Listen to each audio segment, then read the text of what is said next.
लोकतंत्र सुरक्षा पार्टी के संरक्षक पूर्व सांसद राजकुमार सैनी हमारे साथ हैं। कई अहम मुद्दों पर आज इनसे बातचीत करेंगे। कुरुक्षेत्र के अंदर जिस तरह कोरोना काल में कर्फ्यू लगा रहा और ख़ास तौर से कुछ लोगों ने स्नान किया और इस तरह के कई देश भर से जुड़े हुए मुद्दे हैं, से बातचीत करेंगे। क्या कहेंगे सर, कुरुक्षेत्र में जिस तरह से लोगों ने स्नान किया कोरोना काल में? देखिए, अंतरिक्ष के अंदर बहुत सारे ग्रह उपग्रह हैं। जब एक दूसरे के सामने परिधि में आते हैं, जिस प्रकार चांद और पृथ्वी के बीच में अगर सूर्य आ गया तो चंद्र ग्रहण दिखाई देगा। इसी प्रकार से अगर सूर्य और पृथ्वी के बीच में चांद आ जाए तो सूर्य ग्रहण हमें सूर्य उतने हिस्से में सूर्य दिखाई देना बंद हो जाएगा। ये जो पुण्य और पाप से इसका कोई लेना देना नहीं है, लेकिन अंधविश्वास फैलाने वाले लोगों ने रोटियां दूसरे की जेब के ऊपर सेकनी है, तो उन लोगों ने इस प्रकार की व्यवस्था बना ली। और ऐसी ही व्यवस्था सरकार ने भी बना ली कि एक साइड में कर्फ्यू लगा दिया कि आम लोग दूर रहें, और दूसरी साइड में करोड़ों रुपए के बिल छापने के एक ठेका ले लिया। ये सैनिटाइज कराएगा, ये सोशल डिस्टेंसिंग करेगा, ये कोरोना पॉजिटिव नेगेटिव चेक करेगा।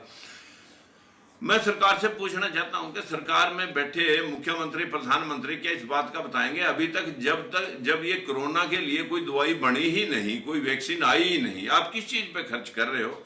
लोग जो उस वक्त उनको क्वारंटाइन किया जाता है, तो किसी के घर में क्वारंटाइन कर रखा, किसी के दफ्तर में क्वारंटाइन कर रखा, और उनको किसी को काढ़ा पिलाया जा रहा है, किसी को गर्म पानी पिलाया जा रहा है, किसी को निजी औषधियां दी जा रही हैं। अब ये तो लोग उपचार कर ही रहे हैं, और इसकी रेशो जो है ना मरने की 6.25% जो है ना, वो तो स्वाइन फ्लू से, जैसे अमेरिका से स्वाइन फ्लू आया था वैसे ही चाइना से ही आया। लेकिन आपको ये मानना पड़ेगा कि लोग हाथ रंगने में कहीं पीछे नहीं रहते, चाहे वो सूर्य ग्रहण हो, चंद्र ग्रहण हो, धार्मिक अंधविश्वास फैला करके लोग दूसरे की जेब काट ले जाते हैं। चाइना के बॉर्डर पे तनाव है, हमारे जो सैनिक है वो भी शहीद हुए। देखिए, चाइना को अगर प्रधानमंत्री जी जो बोलते हैं कि 10 मारेंगे, तो आज जाकर के चाइना से सीधे दो हाथ करने बहुत जरूरी हैं। जैसे पहले डोकलाम के अंदर भी बहुत तनाव बना रहा, और अगर हम इस प्रकार का एक दूसरे को जो ये तनाव दे करके, कुछ चुनाव सामने हैं यूपी के, बिहार के, क्योंकि दोनों चाइना से जो सीमाएं लगती हैं उधर से, तो इधर जो है ना लोगों का चुनाव का वक्त भी हो रहा है, तो लोग देशभक्ति दिखा करके, और इसी प्रकार से कोरोना के अंदर भी देशभक्ति दिखाई जा रही है।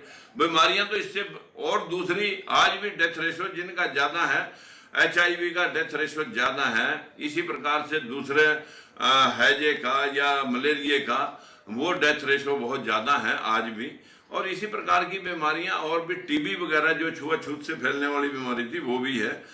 लेकिन देश को इमोशनली ब्लैकमेल करके लोगों से जो रिलीफ फंड में पैसे लेने हैं, मैं जब दवाई है ही नहीं, आप पैसे किस लिए इकट्ठे कर रहे हो? और वो उनका क्या कर रहे हो? उस पैसे से आप क्या कर रहे हो? और जहाज आपके बंद पड़े, रेलें आपकी बंद पड़ी, एयरपोर्ट आपके बंद पड़े, रेलवे टर्मिनल आपके बंद पड़े हैं, काम कहीं कुछ हो नहीं रहा, इंडस्ट्री सारी ठप होगी। मजदूर जो बेचारे थैले उठा करके सड़कों पर हजारों किलोमीटर चले जा रहे हैं, उनको आप छोड़ नहीं सकते। मुट्ठी भर लोगों को आप एयर कंडीशन होटलों के अंदर ठहरा रहे हैं। एक ही हिंदुस्तान में दो हिंदुस्तान आपने बना दिए, बर्दाश्त नहीं होगा, एक आंतरिक युद्ध छिड़ जाएगा।